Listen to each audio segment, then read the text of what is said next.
Assalamualaikum warahmatullahi wabarakatuh. Saya ingin menanggapi anak gajah di Malaysia di bagian Perak ditumbur truk. Nah, ibunya langsung berusaha dengan panik mutar-mutar di sekitar truk itu agar anaknya bisa terselamatkan. Induk gajah itu kepalanya ditempelkan di truk itu. Tentu kalau kita sebagai manusia harapannya bagaimana bisa menyelamatkan anak itu. Kemudian mobil truk jangan bergerak.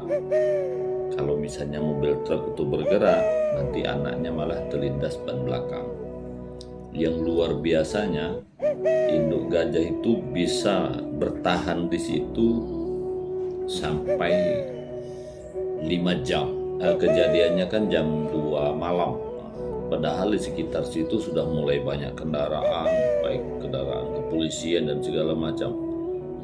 Gajah itu bertahan, tidak bergerak sedikit. Jam 11, induk gajah itu baru bisa dievakuasi. Artinya induk gajah itu bisa ditarik keluar, didahului dengan ditembak obat bius supaya dia tenang.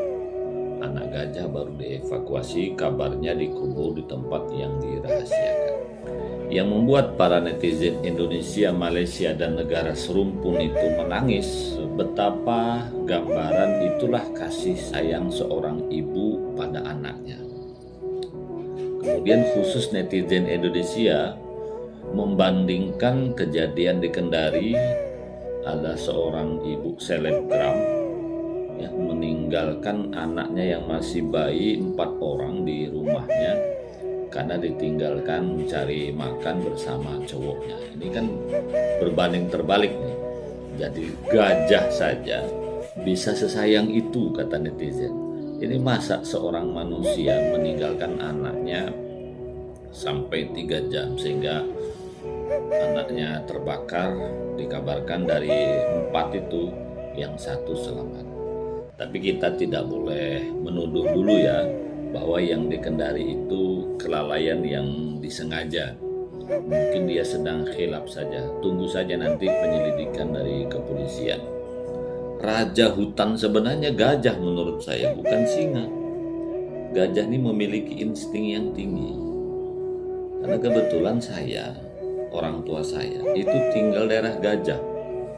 Tepatnya di Dusun Imus, Matangkubang, Desa Gunung Raya, Ranau, Sumatera Selatan. Kita semua tahu sekitaran Lampung dengan Sumatera Selatan itu memang tempat gajah. Makanya kampung saya itu namanya Matangkubang. Matang itu pematang, kubang ya tempat kubangan gajah.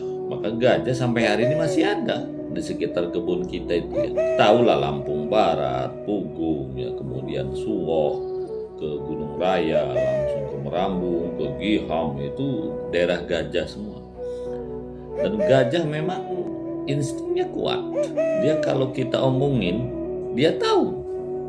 Makanya kalau kita berada di situ jangan menjelek-jelekkan gajah. Dia tahu. Pengalaman saya sendiri, ini anak saya sendiri. Ngomongin ketemu gajah terus, lama-lama gajah itu datang. Ada lagi kejadian di kampung saya ya dulu. Ada orang baru dari Jawa mau cari kerja ya ke situ. Dia orang baik, rajin ibadah. Tiba-tiba dibunuh gajah. Ternyata mamang itu dia asal Jawa Tengah, meninggalkan istrinya sedang hamil demi bersama hidup dengan wanita lain, pelakor.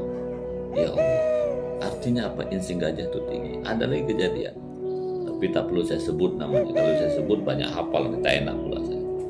Dulu ada seorang guru ya. Ini ceritanya guru ini baru pulang dari Jawa, dibunuh gajah. Ternyata dia baru bertengkar dengan ibunya karena masalah warisan. Nah, makanya di kampung saya itu ya, kalau misalnya pergi ke kebun, ke ladang yang di situ tempat gajah, pamitan dulu. Ngomong itu bukan gajah, Mbah, nah gitu ya, Pak D, ada yang nyebut paman, ada nyebut Pak Kiai. Nah, itu yang di kampung saya ya. pelajaran penting dari gajah ini. Yang pertama, manusia kalau dalam kondisi waras, apalagi seorang ibu, pasti sayang anaknya. Tirulah kepribadian gajah itu. Kemana anaknya pergi, dia ikut. Kemana ibunya pergi, disitulah ada anaknya. Jadi jangan sampai seorang ibu meninggalkan anaknya sendirian dalam bentuk apapun. Yang kedua, insting gajah ini kuat, apalagi gajah perempuan. Khusus teman-teman saya, saudara saya yang kebetulan sekarang masih mendiami kawasan yang banyak gajah. Memang gajah itu benar ya, walaupun keluar dari situ nanti sekian tahun akan datang dia pasti kembali. Karena pengalaman tepat saya seperti itu, jadi nggak perlu terlalu khawatir. Yang penting gajah itu tidak diganggu, dia pun tak akan mengganggu kita. Mungkin sesekali gajah itu juga terkesan oleh kita, dia mengganggu kita. Kadang-kadang gubuk kita dirobohkan atau apapun namanya. Ya karena memang tempat dia. Sebenarnya kan bukan gajah yang masuk dalam kawasan kita. Kita saja yang masuk dalam kawasan gajah kan. Demikian ya, mudah-mudahan manfaatnya. Cukup sekian. Wassalamualaikum warahmatullahi wabarakatuh.